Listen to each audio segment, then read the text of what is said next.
I was looking at a very nice, reserved, innocent young lady. And I said, okay, we have a chance to get Mrs. Cleaver. What's we going to do? Yeah. you know? And so I had to completely change my game. And so my number one game was writing her poems in Spanish. Didn't matter where that went. Zig and zag. They were great poems. And I would draw pictures and stuff. How many other cats were drawing her boom, writing stuff? And so little by little, it's like they get closer with the confidence. And then there's a certain spacing now where you've shown that sort of good faith. I never Yeah. did that before. And I was willing Yeah. to, in those 60 days, walk as slow as it took. There was no rush. And I tell you what, if I had to come back after those 60 days, guess what I would have had for the rest of my life treasured in a bottle? A moment of Yeah. love where I completely fell head over heels. And I then made that second decision.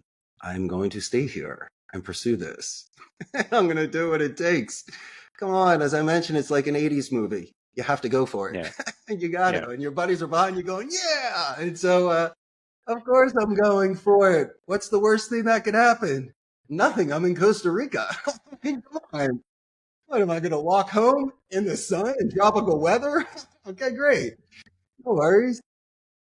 Oh, that's awesome, man. That's a beautiful love story, man.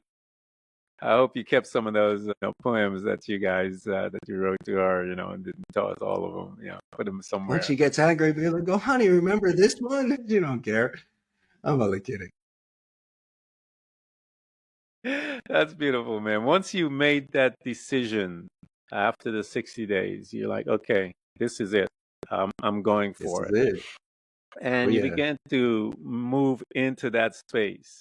Talk to us, Richard, as to the continuation of the development because you're adapting to the culture.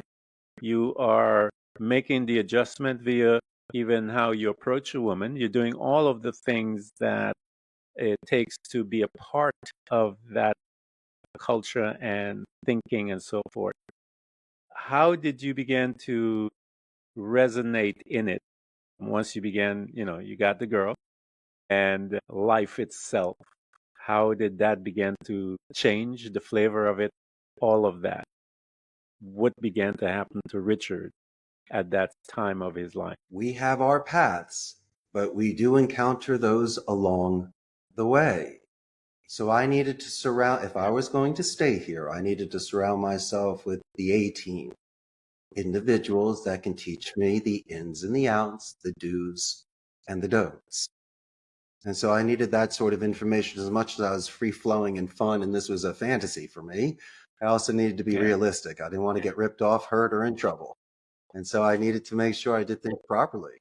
So that education needed. And then once that was in place and I did understand the groove, that helped me relax a little more. I could see things and it made more sense. So I could think about other things. But it was really more about wanting to dot the map in Costa Rica with experiences and adventure and to really see the natural beauty of this gorgeous country.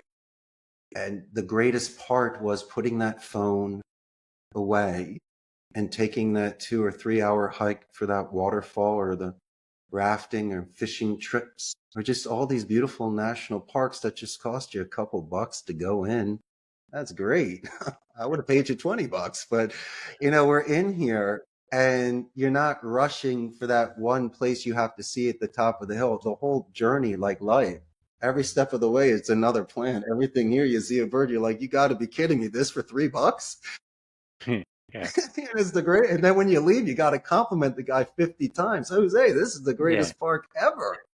And you sound like a child because you're telling them things you've seen for the first time when Don Jose has lived there and has seen it a million times. And so you kind of see that transfer of electromagnetic energy and the excitement that Don Jose, the owner of the park, would get when he sees people like me that Yeah. love it.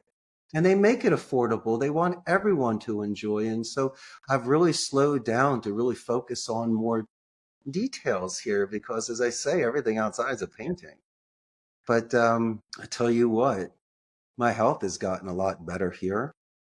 And with working Hmm. out and structure and discipline, I instead of being forced or these gyms on every corner or these sort of pressures you have to be part of certain groups, you do realize that it's not even the motivation that will get you in the gym. It's your structure and discipline. It's the days you don't want to be there. And so you should, as I mentioned before, take that sort of mindset anywhere you go. It just doesn't have to be because your six friends are going to this one gym or your tennis club or golf club. Once again, this is the sort of thing that even if you have no equipment, you should be hitting push-ups and stretches in your room. Why am I saying this?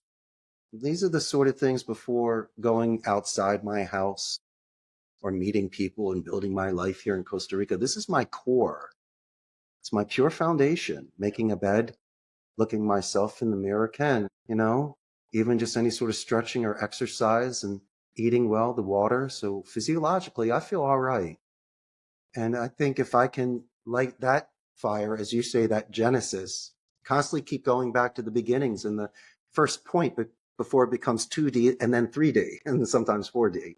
But yeah, I'll give you my point. I'll give you my 1D. And these are some serious internal, really good, respectful things you can do with yourself, making your own bed, looking at yourself, but really looking hard. And regardless of the outcome that day, just knowing that you did it with good intentions. It could be 1 brick, 10 bricks. No bricks. Just realize that there's physics. You are still moving forward somehow, even if it's mentally while standing still. And I just don't want to be hard on myself. We all carry way too much weight. And once you release that weight, even making yourself vulnerable makes you powerful. And as I say, I shed so many layers of skin where people can critique me, people can love me. Most important thing, my man, is that I love myself and I'm friends with you. That's the most important thing.